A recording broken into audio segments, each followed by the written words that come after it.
പുഴയിൽ നിന്നും കണ്ടെത്തിയ മൃതദേഹങ്ങൾ കാണാതായ തൃക്കൂർ സ്വദേശികളായ ദമ്പതികളുടേതാണെന്ന് തിരിച്ചറിഞ്ഞു.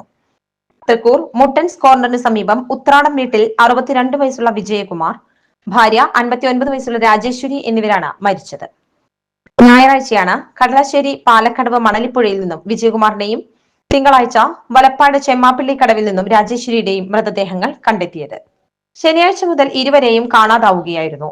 ദമ്പതികൾക്ക് പുറമെ മകൻ മനുവും രാജേശ്വരിയുടെ സഹോദരിയുമാണ് മുട്ടൻസിലെ വീട്ടിൽ താമസം. ദമ്പതികളുടെ മകൻ മനു കുറച്ച് ദിവസങ്ങളായി ആശുപത്രിയിലായിരുന്നു. ആശുപത്രിയിൽ ഇവർ എത്താത്തതിനെ തുടർന്ന് നടത്തിയ അന്വേഷണത്തിലാണ് കാണാതായ വിവരം പുറത്തറിയുന്നത്. തുടർന്ന് പോലീസിൽ നടത്തിയ അന്വേഷണത്തിലാണ് ദമ്പതികളെ പറ്റിയുള്ള വിവരം ലഭ്യമായത്. ബന്ധുക്കൾ എത്തിയാണ് മൃതദേഹം തിരിച്ചറിഞ്ഞത്.